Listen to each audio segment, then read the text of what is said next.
tema que voy a presentar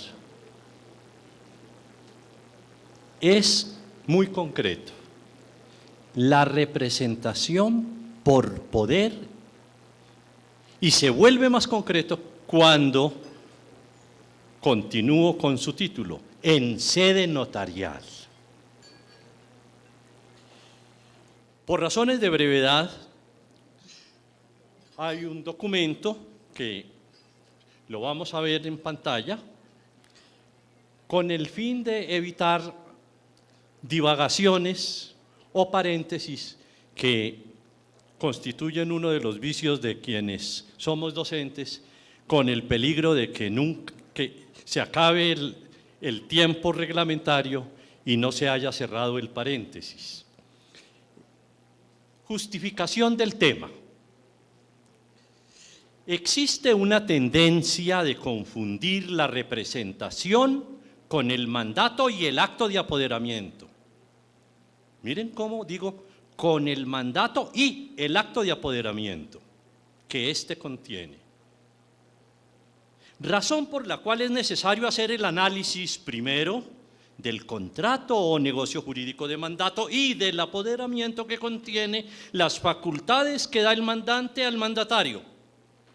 Y es necesario estudiar también luego el tema del acto consiguiente, llamado por la doctrina moderna negocio representativo.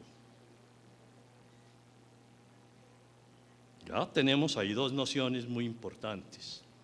No podemos confundir y unir en un solo concepto mandato y representación. O poder, o acto de apoderamiento y representación. 2. Se sabe que por regla general, muy elemental, los sujetos de la relación jurídica contractual actúan en forma personal.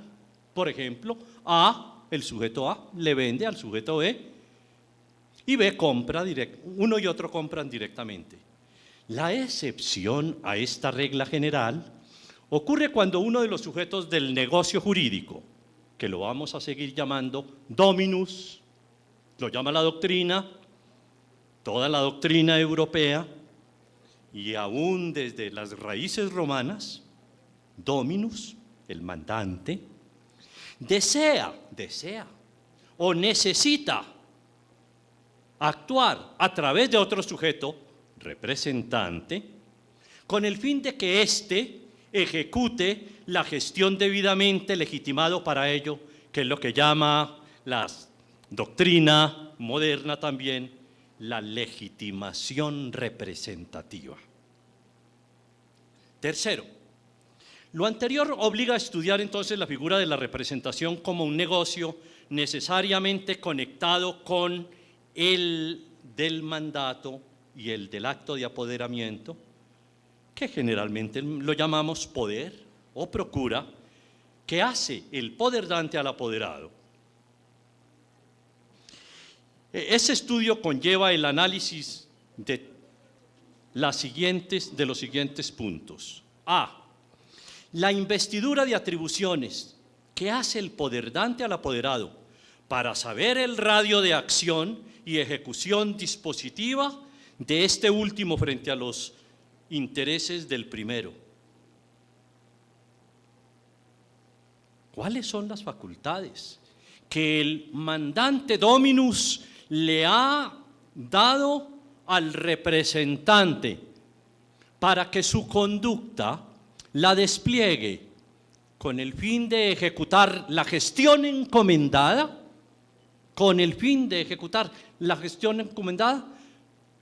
en la forma como la ley se lo permite y como, de acuerdo con las instrucciones dadas por el dominus mandante, y que todo su actuar sea como la réplica de las declaraciones de voluntad del sujeto ausente que no está ante el notario, porque precisamente dio mandato, acto de apoderamiento, poder, procura, y le dio la representación consiguiente.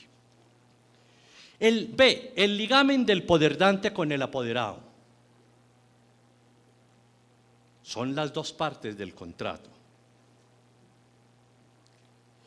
Que lo crea el mandante, dominus, y lo acepta el mandatario. La forma como ha de proceder el apoderado representante. ¿Cuáles son los efectos de su actuación? Y óiganlo bien, notarios. Oigámoslo bien todos nosotros que somos notarios. ¿Qué pasa cuando la gestión consiste en una representación de un negocio solemne por escritura pública? ¿Cuáles son los aspectos fundamentales que debe tener en cuenta el notario para aceptar a C, al señor C, como representante voluntario del mandante A o como representante orgánico de una sociedad o de una entidad de derecho público o privado? Tenemos ahí una pequeña gráfica que nos muestra en el primer cuadro el contrato autónomo con validez y eficacia per se autónomo, y ese contrato de mandato se vuelve contrato específico a través del acto de apoderamiento. No obstante que es autónomo, en el caso de la representación, el dominus mandante tiene que expresar la facultad representativa en favor del representante, del mandatario representante. Como que el primer contrato lo llamamos negocio fundante o base y el segundo el negocio representativo. Ya la doctrina moderna, la doctrina de los últimos 30 años, colocan la representación como un negocio jurídico, el negocio jurídico representativo, mediante el cual, por razón del acto del mandato y del acto de apoderamiento, el representante toma una nueva legitimación, a la que me referiré ahora, que se llama legitimación representativa. Nosotros nos hemos quedado por allá pensando en los esquemas tradicionales, y creo que tenemos que comenzar a reflexionar sobre la importancia, sobre todo de la representación, en este caso de la representación voluntaria, que depende de la vida de un contrato fundante que es el de mandato con el acto de apoderamiento. Recordemos un poco, esto sí lo voy a leer ligero porque son unas normas muy bellas y muy fáciles de entender. Definición del contrato de mandato. El artículo 2142 del Código Civil dicta: el mandato es un contrato en que una persona confía, verbo confiar, es el verbo rector, la gestión de uno o más negocios a otra, primero. Pero es el mandato general. El mandato como contrato autónomo en abanico abierto, donde se confía la gestión de uno o más negocios a otro, que se hace cargo de ellos por cuenta y riesgo de la primera. Por cuenta y riesgo de la primera. Eso es lo que hace este último elemento, por cuenta y riesgo de la primera, lo que diferencia al mandato con representación de figuras un poco afines, como son la figura de la nunciatura, como son la figura de la preposición y de la comisión en el derecho comercial.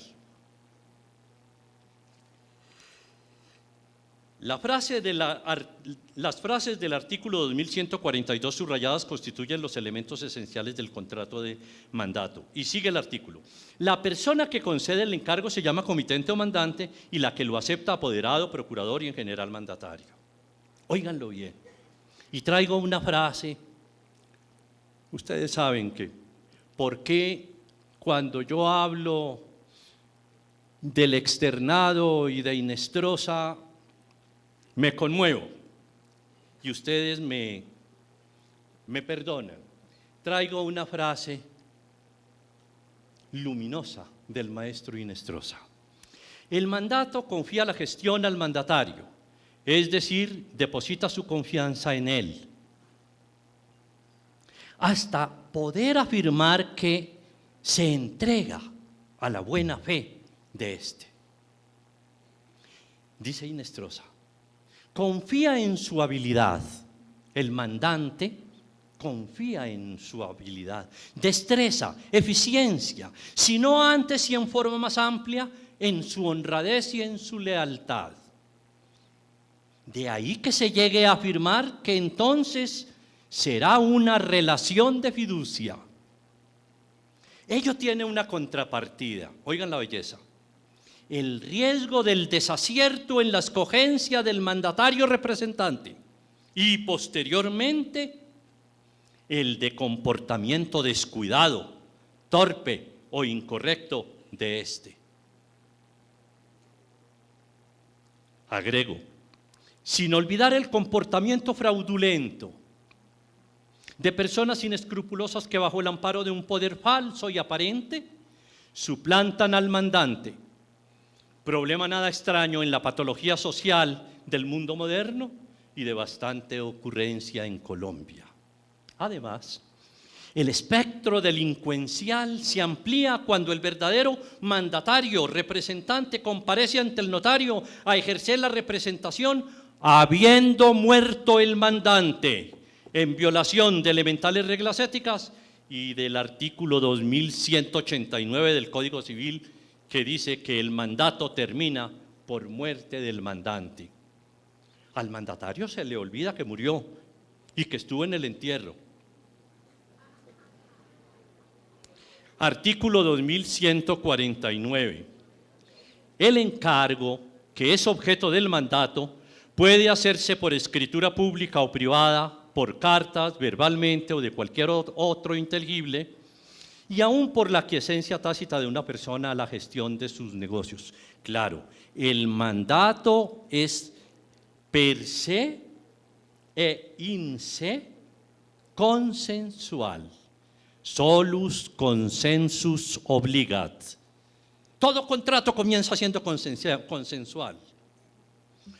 Que luego se vuelva real porque la ley ordene una entrega o una dación es otra cosa. Y que luego, frente a la necesidad de seguridad jurídica, exija un documento es otra cosa. Y que luego el legislador y la cultura vayan creando documentos especiales para que los confeccione y los dirija formal y materialmente el notario como dador de fe y como director y controlador de la legalidad y hoy de la constitucionalidad de las cláusulas emitidas por los declarantes, es otra cosa.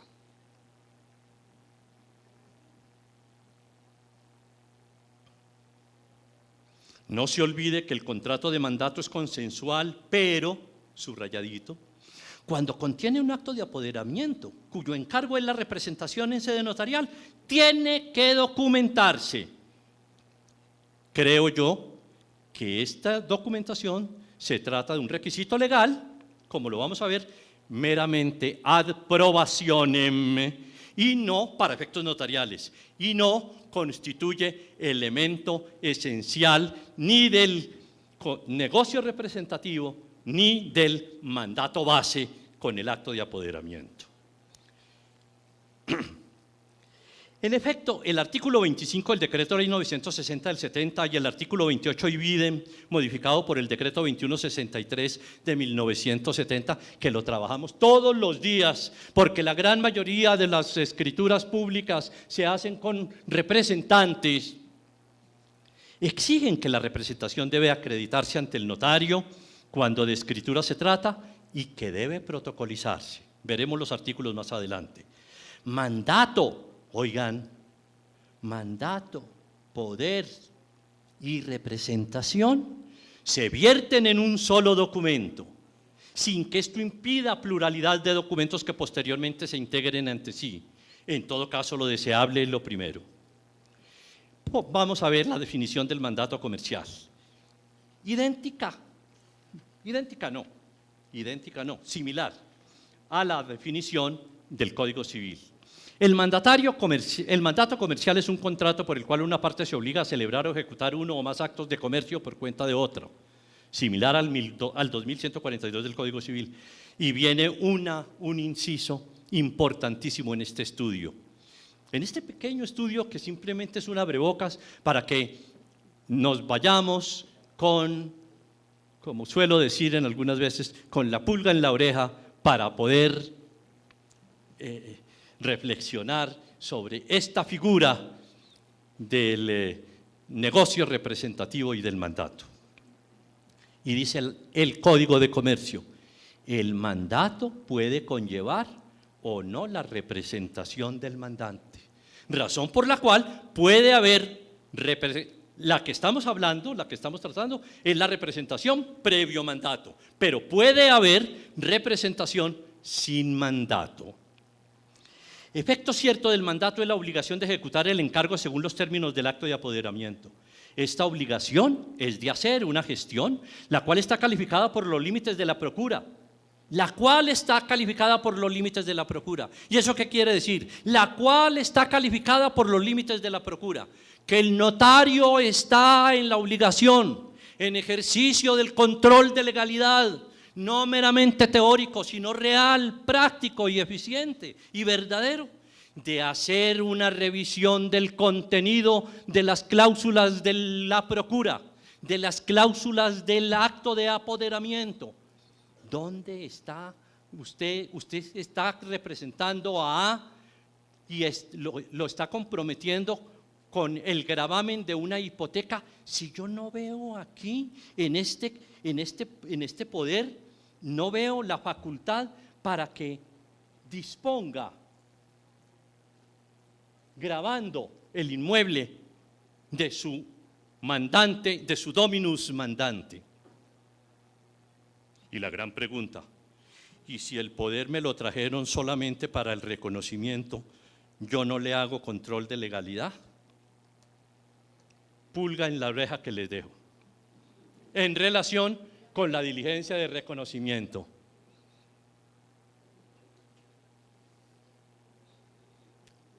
No, pero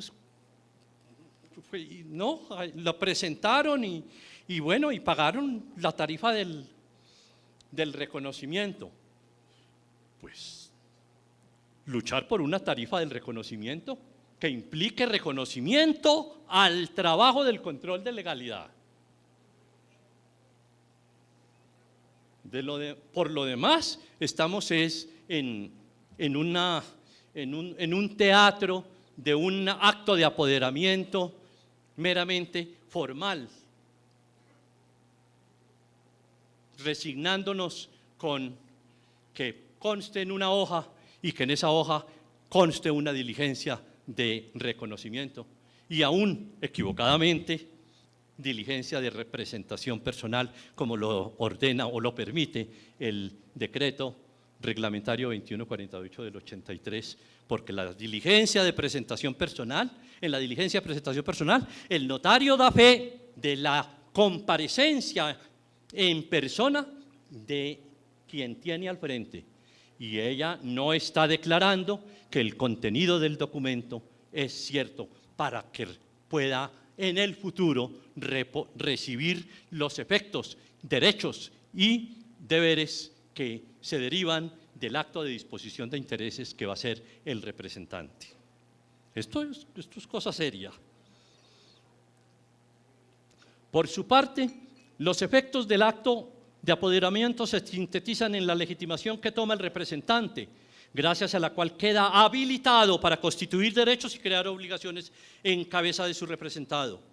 Esta figura se llama se denomina legitimación representativa y se diferencia de la legitimación que se encuentra radicada en cabeza del dominus y de la legitimación procesal que conocemos en la praxis de los procesos judiciales. Tenemos pues 3 clases de legitimación. No las voy a explicar porque me voy en el paréntesis y me pierdo en el paréntesis. La legitimación sustancial. La legitimación procesal, que llamamos en derecho procesal la legitimatio ad causam, que tiene que ver mucho con el interés para obrar y la legitimación sustancial. Y la legitimación representativa, que es la que estamos estudiando brevemente. Segundo, el poder o acto de apoderamiento. Qué importante este es el contenido del mandato. Este acto contiene expresamente las facultades que otorga el mandante al mandatario, con el fin de que cuando ejecute la gestión encomendada, ésta se haga dentro de los límites trazados en él y por la naturaleza del encargo confiado. Veamos ahora una norma reciente que reglamenta el contenido del poder para ejecutar actos de disposición, gravamen o limitación al dominio de inmuebles. Se trata del artículo 89 del decreto 0019 de 2012. Solamente del inciso segundo. Cuando se trate de actos de disposición, gravamen o limitación al dominio de inmuebles, aparece subrayado precisamente porque merece una reflexión por la equivocidad de la frase. Solo procederá el poder general por escritura pública o especial. Solo procederá el poder general por escritura pública o especial. Yo por lo menos no me arrepiento de subrayarlo con un interrogante. Que contenga únicamente la identificación precisa del inmueble o inmuebles, su ubicación, dirección, número de matrícula inmobiliaria y cédula catastral. Los poderes no requerirán linderos. La norma tiene 2 partes. A, la que hace relación a la frase, solo procederá el poder general por escritura pública o especial, que no puedo entrar a analizarla porque no tengo tiempo para ello, y la que se refiere a los datos que debe contener el poder y que permite que los poderes no requerirán linderos. Eso está, en ese aspecto está bastante bien. 2.3. Concepto de representación y de legitimación representativa. Fernando Inestrosa afirma: la representación implica una legitimación excepcional, mejor aún, puede decirse que consiste en la esencia de la puede decirse que consiste en ella, la esencia de la representación es el poder, cualesquiera que sean su razón de ser o su origen, es decir, poder legal o poder voluntario. Poder para ante los demás que le permite a un sujeto representante sustituir, porque la representación pertenece al elenco de los llamados negocios jurídicos de sustitución. Negocios jurídicos de sustitución, de lo que hay un libro en la bibliografía colombiana que también me hace poner arrozudo, del profesor Gabriel Escobar Sanín, El alma del Código de Comercio colombiano, profesor de quien tuve el honor de ser su profesor adjunto, ayudante, adjunto, y luego de estar con él en la vida académica del externado. Los contratos de sustitución, libro que es, perdónenme lo perentorio, de obligatoria lectura para los notarios.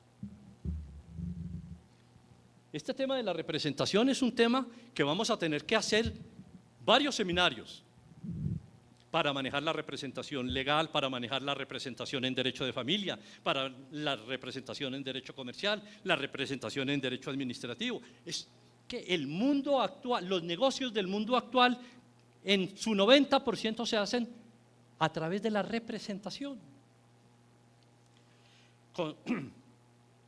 Hay una disociación en la representación de la respectiva parte, que se desdobla en una parte formal, que es el sujeto que actúa, pero sin interés en la operación, o no siendo el único interesado en ella, estatuida por la ley o dispuesta por testamento o por negocio jurídico entre vivos. Y una parte material, que es el dominus, que es el sujeto interesado, el dominus negocii, que por definición no interviene. Claro, por definición no interviene. Está ausente, pero que sí recibe íntegros los efectos directa e inmediatamente. Caracteres de la representación, bajo. A. La representación, sea voluntaria, sea legal, exige pues un previo acto de apoderamiento. B. Esa representación implica una relación de confianza y riesgo, como ya se dijo. Veamos las normas básicas sobre representación. Artículo 1505 y en el Código Civil y artículos 832 y 833 del Código de Comercio. No los paso. Y ahí, ahora sí, pasemos al articulado notarial. Artículo 25. Son dos preceptos importantísimos. En la escritura, le dice el decreto ley 960 al notario y a los abogados: en la escritura se consignarán el nombre, apellidos, estado civil, edad y domicilio de los comparecientes. Muy bien. Como si el dominus mandante estuviera ahí. No estando, porque está representado. En caso de representación, se expresará además la clase de esta, o legal o voluntaria. Y aquí estamos hablando de la voluntaria. Y los datos de las personas naturales representadas como si comparecieran directamente, o de las personas jurídicas, tal como corresponde según la ley o los estatutos, indicando su domicilio y naturaleza. La pluma de Inestrosa y del doctor Cubides Romero aquí se ve con una nitidez, prístina sabiduría jurídica, lógica e idiomática. ¿Podemos reformar el estatuto notarial? Artículo 28 del decreto ley 960 del 70. En caso de representación, el representante dirá la clase de representación que ejerce. Lo está repitiendo.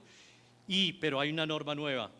Y presentará para su protocolización los documentos que la acrediten. Si se trata de funcionarios públicos que representen al Estado, los departamentos, intendencias, bueno, eso está modificado parcialmente por la Constitución, se indicará el cargo y cuando sea necesario se protocolizarán los documentos de autorización. Quiero hablar ligeramente del tema sobre el control de legalidad del notario. No se circunscribe al negocio final que se celebra por escritura pública. No, notarios. Yo solamente como notario hago el control de legalidad mirando que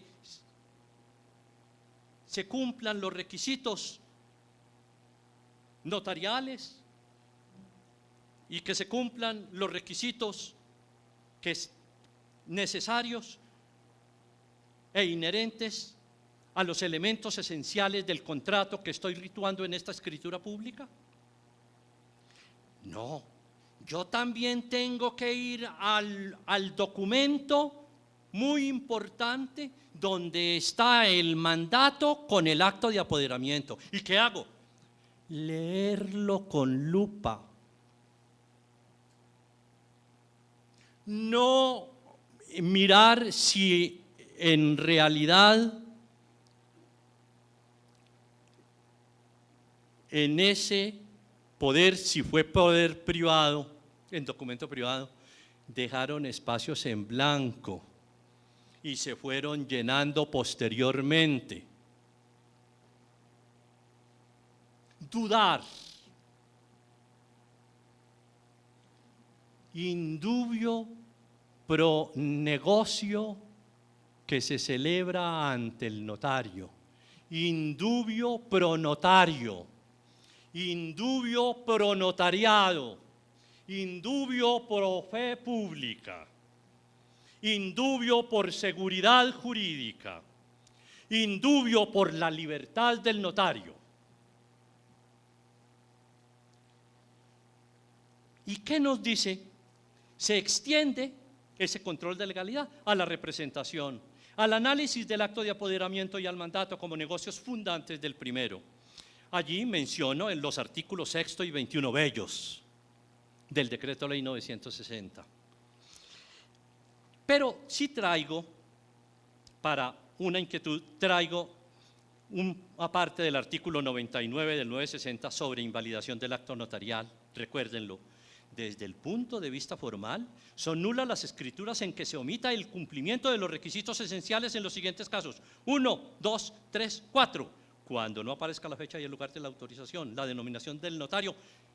Y dice, los comprobantes de la representación. El negocio representativo que necesita del mandato y del acto de apoderamiento tienen que estar materializados, vertidos, explicitados, escritos en un documento, electrónico o físico, pero en un documento. Escritura pública o documento privado, con los requisitos que para una y otro documento exige la ley. ¿Qué significa lo anterior? Que el notario debe verificar la existencia, primero un juicio de existencia, está el poder, y no resignarse con que el asesor jurídico le dice, sí, mírenlo, aquí está, y se lo pone a sonar, y dice, sí, está, muy bien. La existencia del documento contentivo del mandato, del acto de apoderamiento y la representación. Ejercer un cuidadoso control de legalidad en relación con estos tres actos. Abstenerse de permitir el otorgamiento. Porque ustedes mejor que nadie saben que un instrumento público ya otorgado es muy difícil de devolver. Es muy difícil de hacerle reversa. Antes del otorgamiento, si establece que la relación jurídica fundante, mandato y poder, no es suficiente o bastante para dar por colmada la representación y así pasar a celebrar el negocio jurídico que se pretende hacer, solemnizado por la escritura pública que lo contiene. Viene aquí un borrador que ha sido motivo de una reflexión dedicada, pero es un mero borrador que lo llamo para una norma y la pongo entre comillas ideal, evocando a Norberto Bobbio, que hablaba de las lagunas reales y de las lagunas ideales, lo ideal, la norma ideal. Y en derecho, naturalmente, en lo posible. Se trata de una posición de jure condendo, que es un material que quiero que lo tomen. A ustedes les van a dar ahora este folletico, que quiero que lo tomen para que nos ayuden y nos mandan a la Unión Colegiada comentarios sobre todo esto, porque lo que yo pretendo no es catequizar, sino sembrar inquietudes. Acto de representación por poder, norma de jure condendo, norma ideal, votando corriente. Cuando se trate de actos de disposición, gravamen, limitación, afectación o desafectación de inmuebles, procederán a elección del demandante, del poderdante, el poder general o el especial, en escritura pública o en documento privado. El poder debe contener la identificación precisa del inmueble o inmuebles, su ubicación, su dirección, número de matrícula inmobiliaria y cédula catastral. En todo caso, los poderes para los efectos indicados en esta norma no requerirán linderos, tratando de guardar armonía con el 0019. Si la representación emana de poder conferido en escritura pública por persona natural o jurídica, se acreditará con la copia notarial de la misma, con la copia notarial, no con la copia simple, y su certificado de vigencia, expedido por el notario que guarda de la escritura, de jure condendo, norma ideal, precepto, frase romántica. A mí nunca me ha incomodado: Mario es un romántico. No, me quedo. Y ya me quedé así. Con una antelación no mayor de un mes. Si se tratara de poder general o especial otorgado por documento privado, quien lo confiere deberá autenticarlo mediante diligencia de reconocimiento de firma y contenido ante juez o notario. En este último caso, el poder caduca a los 2 años de haber sido reconocido. Norma ideal, por allá. ¿Para cuándo? Cuando haya una ley, cuando haya un decreto reglamentario, que ahí hay unos puntos que pueden pasar en decreto reglamentario. En todo caso, oigan esto, norma ideal, sigue el romanticismo. El notario no podrá hacer el reconocimiento del documento privado que contiene el acto de apoderamiento cuando encuentre tachaduras o espacios en blanco. Doctores, notarios, dadores de fe pública, en gran cantidad de poderes especiales quedan 4, 5, 6 renglones, donde el dominus mandante firma después de dejar esos espacios en blanco. Y aún intratexto hay espacios en blanco para que pongan ahí la matrícula inmobiliaria y la cédula catastral. Y el notario permite la diligencia de reconocimiento de ese poder y le da autenticidad al poder. Y ese poder se va con los espacios en blanco y se demora 2 años. Se demora 2 años. Y luego se va y vuela. Y van generalmente a otra notaría. Y ahí sí aparece puesta la cédula, el folio de matrícula inmobiliaria y la cédula catastral. Viva este mandato con representación tan divinamente diligenciado por el notario tal.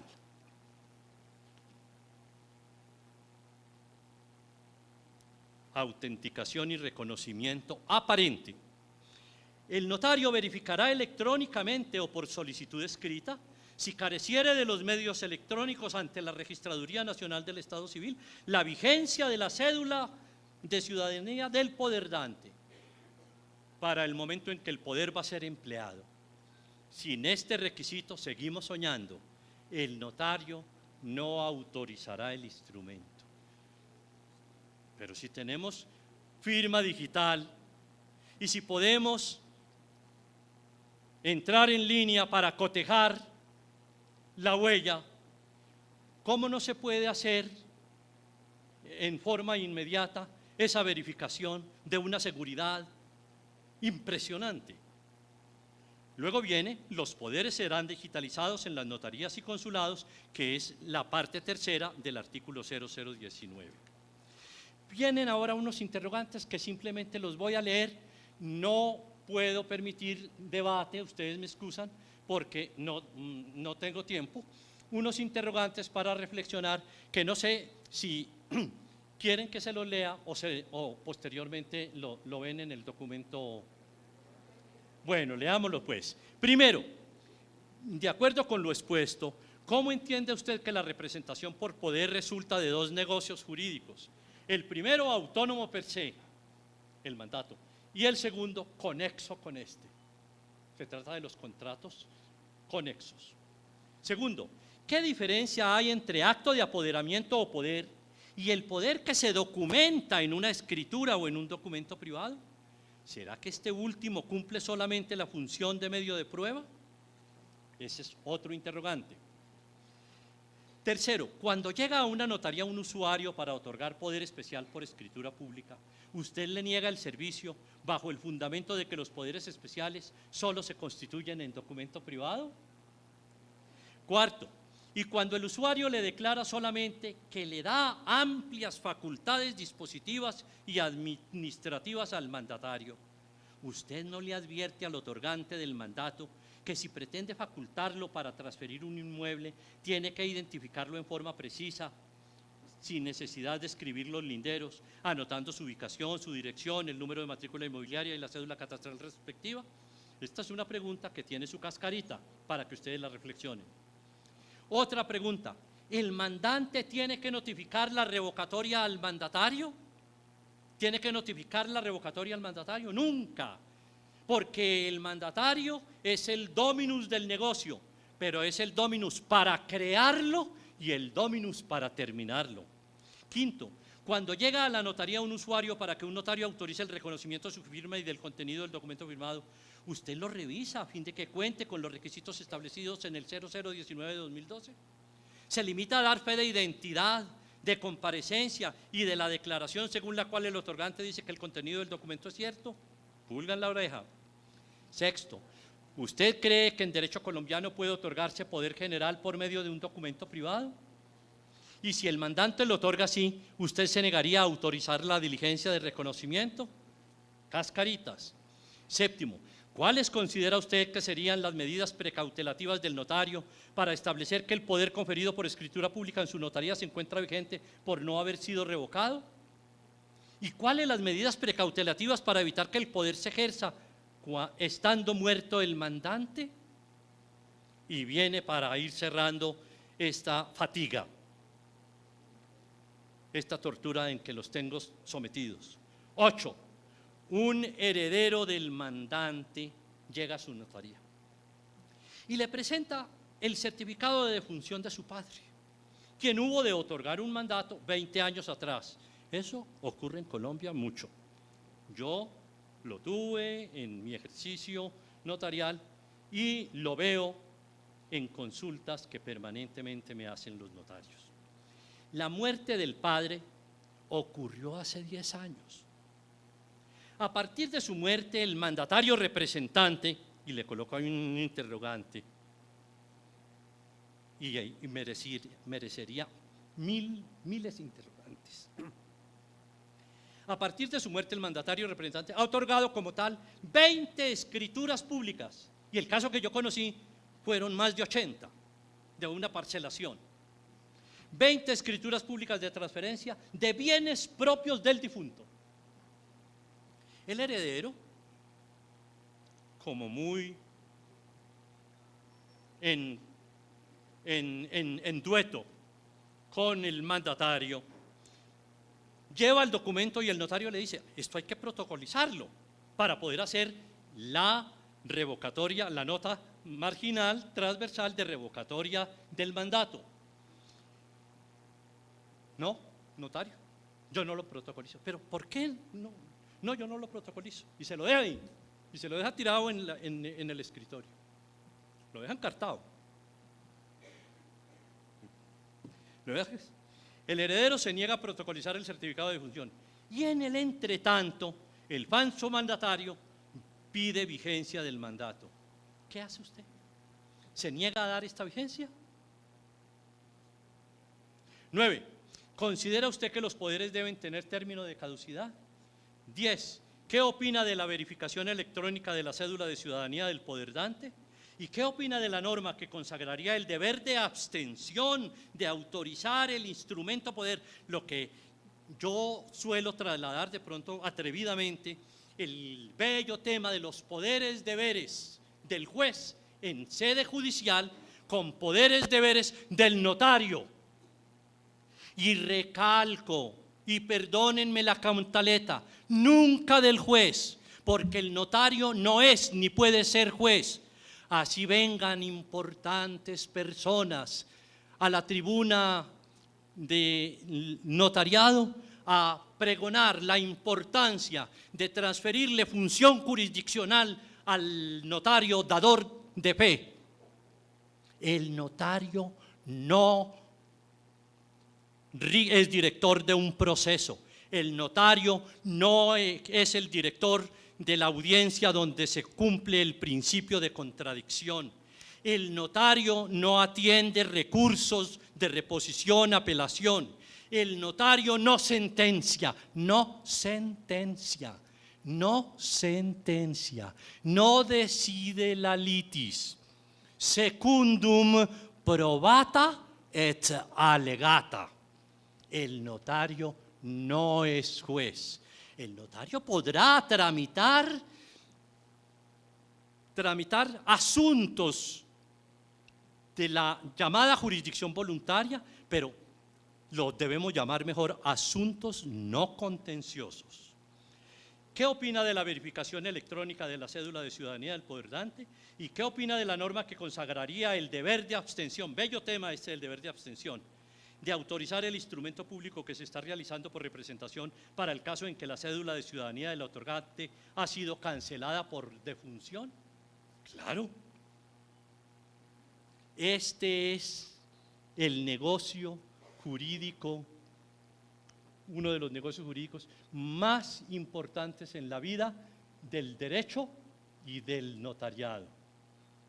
La credibilidad en el notariado, la credibilidad en cada uno de ustedes, la credibilidad en la función notarial está en manos de unos notarios diligentes, cuidadosos, guardianes de la legalidad, porque el notario, recuerden mi cantaleta, es el filtro del contrato, es el gran guardián, que es el gran médico o laboratorista que busca hasta la saciedad las impurezas que puedan ingresar en el proceso de documentación de la escritura pública.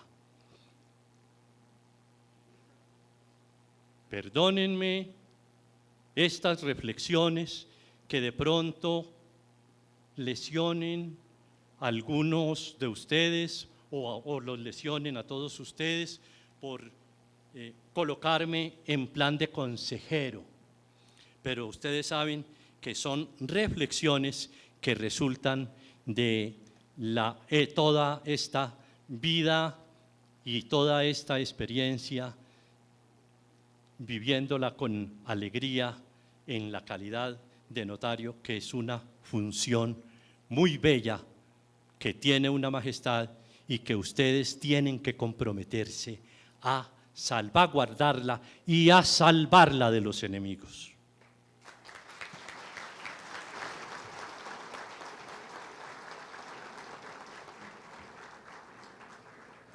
Doctor Mario Fernández, muchas gracias. Representación por Poder Judicial en sede notarial. La Unión Colegiada del Notariado Colombiano, UCNC, otorga la presente distinción de honor al doctor Mario Fernández Herrera en reconocimiento a su participación científica y académica en el IV Congreso Nacional de Notariado Colombiano y jornada de capacitación. Firma Álvaro Rojas Charri, presidente, Bogotá, Distrito Capital, diciembre 8 al 12 de 2014. Hace la entrega de distinción la doctora Sara Etel Castro, vicepresidente de la Unión de Notarios para América del Sur.